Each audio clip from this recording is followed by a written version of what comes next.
Bien, Tristan, bonjour. Bonjour. Merci d'avoir accepté cet entretien. Le sujet, tu l'auras compris, c'est parler d'entrepreneuriat. Et donc, la première question que j'ai envie de te poser, c'est qui es-tu, toi, Tristan Vernet, en tant que personne physique, et qui est ta belle personne morale, NGTV, hein, c'est ça, expérience, NGTV, expérience. Donc, si tu pouvais nous dire quelques mots sur ces deux personnes pour Ah, commencer. sans problème, sans problème. Merci déjà de me donner l'opportunité de nous présenter. Donc très rapidement, moi, Tristan Vernet, je suis le cofondateur de la société. Je suis également le directeur commercial de cette société-là. Très rapidement sur mon parcours, j'ai fait une école d'ingénieur spécialisée dans les systèmes communicants. C'est un bon corollaire vers notre activité actuelle. Et après un rapide parcours dans l'ingénierie d'affaires dans un magnifique groupe qui s'appelle le groupe SPI, j'ai décidé avec un ami qui s'appelle Guillaume Noé, également ingénieur de formation en électronique, lui, de cofonder la société NGTV Experience, qui s'est spécialisée dans les technologies de captation vidéo intelligente, la smart vidéo, dédiée Mhm. au monde amateur du sport, concrètement. Bon, très bien. Euh, Quelle est ta plus-value ou, pour parler peut-être un peu US, ta proposition unique de valeur? Alors, concrètement, on a développé des technologies qui servent à tout sauf à être des technologies.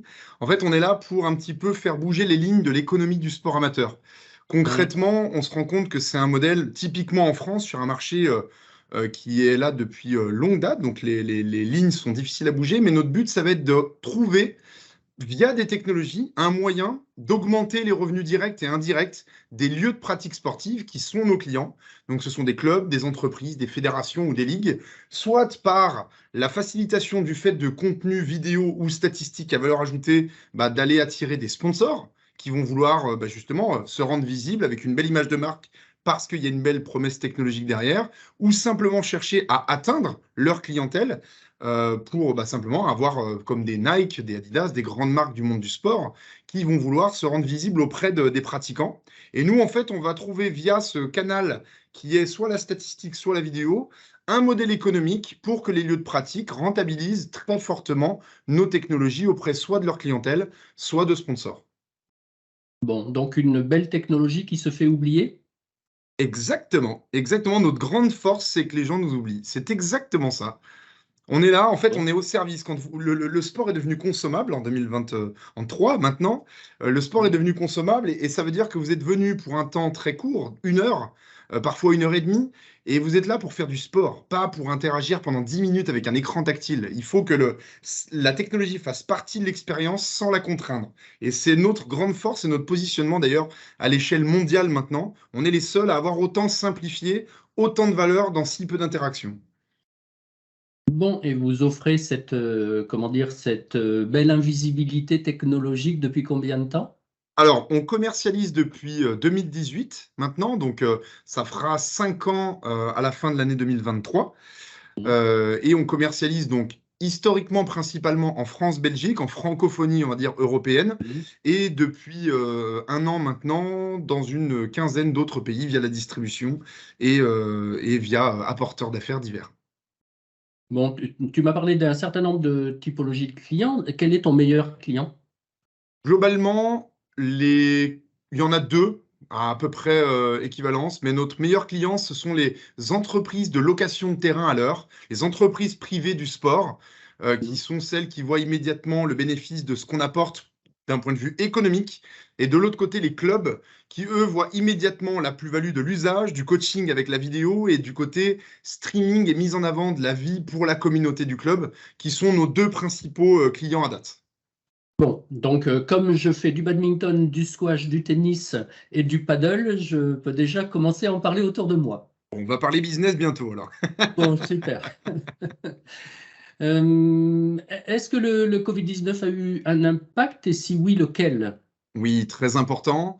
Alors, ça a eu un impact énorme parce que du jour au lendemain, le sport s'est éteint, s'est Ah gelé, plus ouais. précisément. Grâce au dispositif d'aide qu'a mis le gouvernement en place, le sport ne s'en est pas sorti indemne, mais Mhm. s'en est bien sorti en France, pour le coup.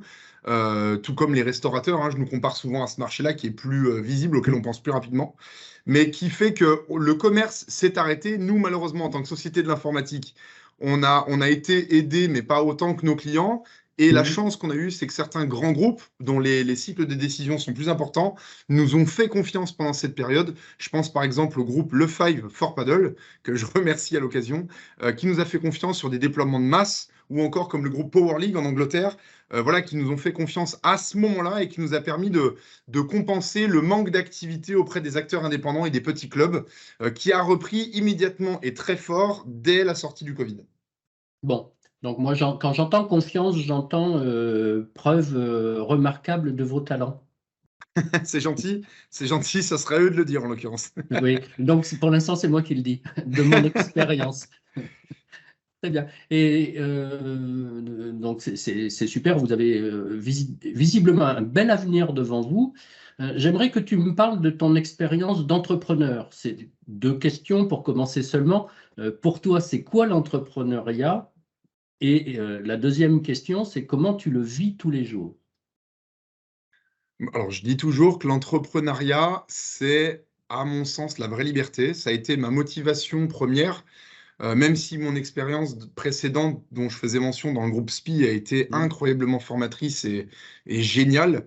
J'avais besoin de créativité, j'avais besoin de plus de liberté, plus de sens dans chaque action menée au quotidien. Mhm. Et je trouve que ce qui est génial dans l'entrepreneuriat, c'est cette liberté qui est étroitement liée à l'horreur de l'incertitude et de la difficulté de décider, et justement de cette...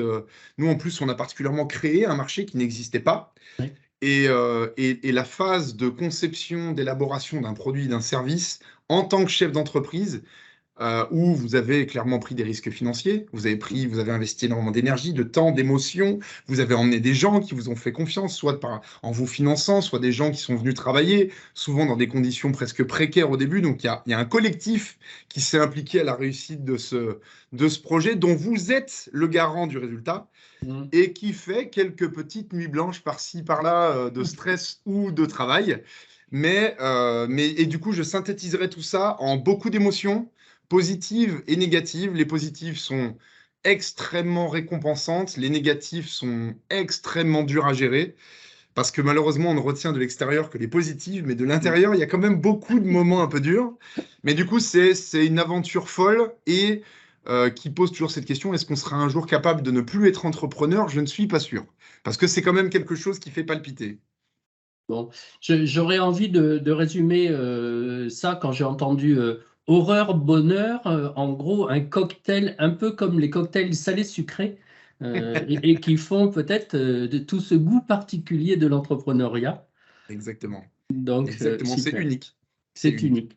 Et quand tu dis, oui, bah, effectivement, il y a des nuits blanches, est-ce que tu pourrais nous parler de la plus grande difficulté que tu rencontres? Parce que, comme tu le disais, c'est bien beau de parler de succès. Je pense que nous parlons trop de succès en entrepreneuriat et justement, peut-être pas assez du fait que ces succès-là, nous avons été les chercher avec tous nos talents, toutes nos compétences, tout notre mental aussi. Nous allons les chercher tous les jours. Donc, qu'est-ce que tu pourrais dire là-dessus? Le plus dur, en fait, c'est que un projet se construit en étapes. Et le plus dur, c'est de savoir identifier le bon moment, ni trop tard, ni trop tôt, pour que l'entreprise franchisse une étape. Alors, encore une fois, on est sur un modèle bien particulier de scale-up, désormais de start-up pour Mhm. trouver son marché, maintenant de scale-up pour aller l'adresser. Mais du coup, savoir identifier, je dirais, là, on est à notre quatrième phase de transformation. Pour donner des ordres de grandeur, on n'est pas une grande entreprise. Cette année, on va faire 2,5 millions, 2,7 millions de chiffre d'affaires. Donc, on reste encore une petite structure qui n'est plus non plus une toute petite start-up qui cherche son marché. Mhm. Et du coup, savoir identifier les étapes de structuration de l'entreprise et la compréhension de tous les changements d'organisation, de manière de procéder, de manière d'adresser le marché, toute cette mutation à intervalles réguliers d'une entreprise en forte croissance est probablement ce qui est le plus dur à appréhender, et surtout, c'est l'ensemble des décisions où il n'y aura pas de retour en arrière, où il faut accepter le risque, le mesurer, le suivre et savoir très vite dire, je me suis trompé, on corrige le tir, la célérité avec laquelle on décide est probablement l'indicateur le plus compliqué à maîtriser. En même temps, dans un monde VUCA où il restera toujours de l'incertitude et aucune bonne décision. Clairement, clairement. Très bien. J'aurais aimé te poser aussi la question de qu'est-ce qui t'inspire le plus dans ce projet entrepreneurial? Alors ça va être très cliché, mais je le pense très profondément, c'est le collectif. En fait, ce qui est génial, c'est que souvent, quand vous lancez une entreprise, c'est parce que vous avez une ou deux convictions par-ci par-là. Et Mhm. le fait d'avoir le loisir d'appliquer à 100% ces convictions, typiquement sur le projet humain de NGTV, avec Guillaume, mon ami et cofondateur de la société, pour rappel, Mhm. on a des convictions assez profondes, assez ancrées, qui nous ont poussés à entreprendre sur ça. Et le collectif qui est derrière, la relation au collectif est incroyable. En fait, et voilà, c'est ça, c'est ce que je répondrais, c'est ce côté création du collectif humain derrière. Maintenant, on est une trentaine, on va être une trentaine de personnes, on continue de recruter. On va arriver là dans quelques mois à une trentaine de personnes. On commence à être un petit collectif sympa, on va dire, et c'est Mhm. passionnant. C'est ce qu'il y a de meilleur là-dedans, en fait, je pense. C'est tout le sens que vous rend le fait de créer une entreprise, c'est d'être parti de rien et d'arriver à un collectif qui s'apprécie, qui travaille dur, work hard, play hard. C'est assez agréable, c'est assez gratifiant, on va dire. Bon, j'ai envie de te poser une dernière question pour revenir quand même ce cocktail, puisque nous lui avons donné deux noms. Un nom qui pourrait peut-être faire peur, bonheur-horreur, et un nom qui pourrait peut-être tenter, sucré-salé. Comment tu me transformerais ça en sucré-salé pour que d'autres se mettent eux aussi à générer des réussites sociales, sociétales et économiques? Eh bien, je vais faire ça très synthétique, mais je parle souvent, typiquement quand je manage, du bilan de fin de vie, du bilan de fin de carrière, du Mm. sens que vous avez voulu passer. Mon approche, et Dieu sait qu'elle est partagée par certains, pas partagée par d'autres, j'espère ne pas faire trop débat, mais c'est qu'on passe quand même énormément de temps au travail, et que le choix que j'ai fait n'a pas été de minimiser mon temps de travail, mais de le maximiser, mais juste d'arriver à apprécier de manière le plus optimale possible l'énergie et le temps que je vais passer dans ce travail. Et je pense que c'est là-dessus que j'insisterai sur les personnes qui vont écouter ça, qui ne sont pas encore entrepreneurs. S'il y a bien une chose où je suis heureux d'avoir entrepris, c'est le fait que la récompense du sens que vous avez au quotidien est Mm.